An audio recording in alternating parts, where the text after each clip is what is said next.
Imagine working 7 weeks straight through the holidays. Naughty Dog, the acclaimed studio famous for The Last of Us, is reportedly enduring intense mandatory overtime.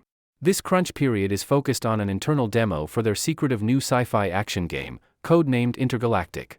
This demanding schedule, especially during the festive season, sparks major work-life balance concerns in the gaming world. Crunch is a common but controversial practice where developers work extended hours to meet tight deadlines.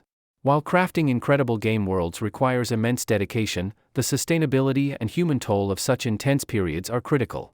Developer well-being should never be sacrificed.